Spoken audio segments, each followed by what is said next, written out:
Bonjour et bienvenue dans cet atelier cuisine de Macarons Passion. Je suis Christophe et dans cette courte vidéo, je vais brièvement vous montrer comment réaliser des macarons. Pour réaliser cette recette, nous allons avoir besoin de blanc d'œuf, de poudre d'amande, de sucre glace et d'un peu de sucre en poudre. Nous allons réaliser une recette avec une meringue française. Le premier point important pour réaliser des macarons est de bien respecter les poids et les proportions des différents ingrédients, c'est capital.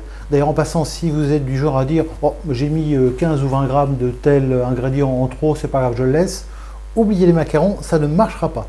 Il faut vraiment être très précis dans les poids des ingrédients qu'on utilise.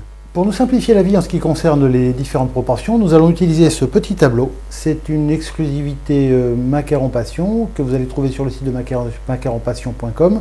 C'est gratuit, c'est un des cadeaux de bienvenue.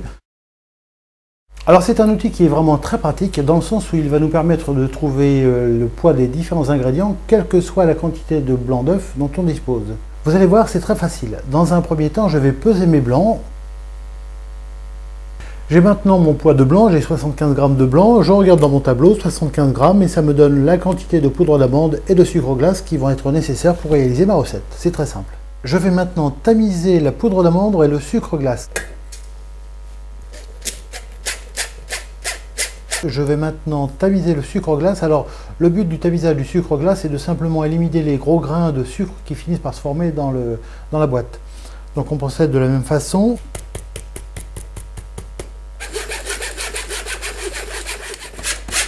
Maintenant, nous allons monter nos blancs en neige et faire notre meringue. Pour battre nos blancs en neige, nous pouvons utiliser soit un batteur à main comme celui-ci, soit un robot. Le résultat sera le même. Alors, dans notre petit tableau, il y a une dernière colonne tout à fait à droite qui indique le poids de sucre en poudre que nous allons utiliser pour faire notre meringue. C'est ce qu'on va introduire dans les blancs que l'on va monter. Ce sucre est à introduire en deux fois, une première partie au début et une seconde partie à la fin.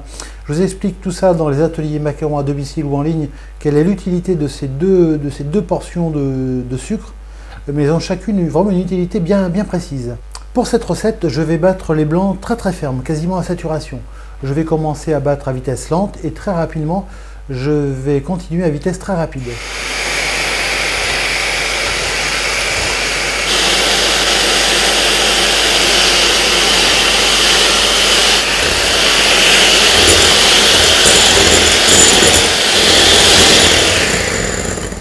Voilà, regardez ça, mes blancs sont très fermes et totalement emprisonnés dans le fouet. Il est temps de passer à une phase un peu particulière, le macaronnage. Donc j'ai mes blancs montés en neige, j'ajoute mon temps pour temps, en une fois ou en plusieurs fois, c'est comme vous le souhaitez. Nous allons maintenant pouvoir macaronner, c'est-à-dire mélanger la meringue avec le temps pour temps, c'est-à-dire le mélange de sucre glace et de poudre d'amande. Alors, le macaronnage, c'est typiquement la phase qui est intéressante à apprendre lors d'un atelier macaron à domicile ou en ligne. Vous voyez ce que je fais, mais moi je vois également vos gestes et ça me permet éventuellement de corriger si votre geste est bon ou pas. Et puis surtout, c'est que lorsqu'on est tout seul, on ne se rend pas compte si ce que l'on fait est bien. Des fois, on a l'impression d'avoir un bon geste et puis en fait, un œil extérieur s'aperçoit, ben, c'est pas du tout ça. Et donc, ça me permet de corriger. C'est vraiment la phase intéressante pour un atelier macaron à domicile ou en ligne. Voilà, ma pâte est parfaite, je vais pouvoir pocher mes coques. J'ai une poche à douille avec une douille de 8 ou 10 mm lisse.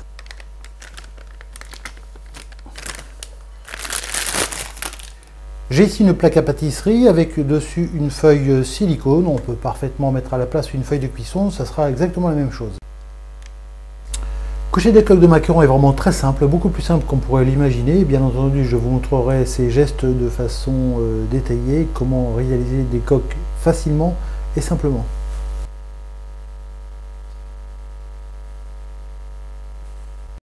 Nous allons légèrement tapoter sur la plaque à pâtisserie uniquement pour arrondir et rendre régulières ces coques. C'est le seul but.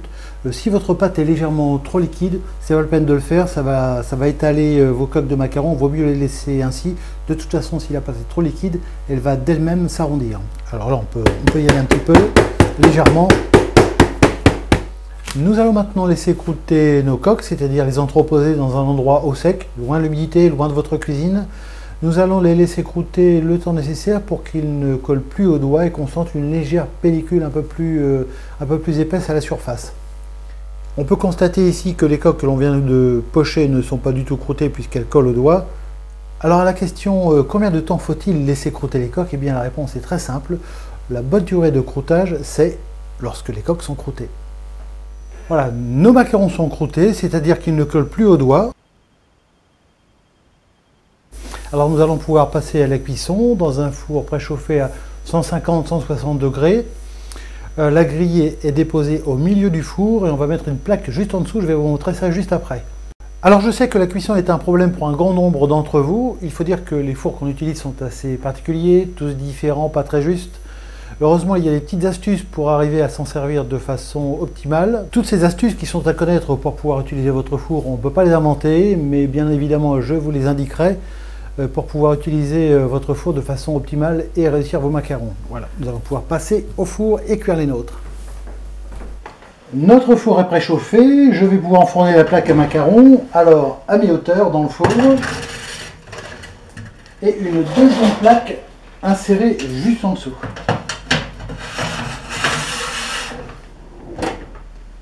Nos macarons ont refroidi un peu, nous allons pouvoir les décoller de la feuille de cuisson. Alors pour ça, il suffit de prendre la feuille et de faire rouler sous la coque pour que les coques se décollent.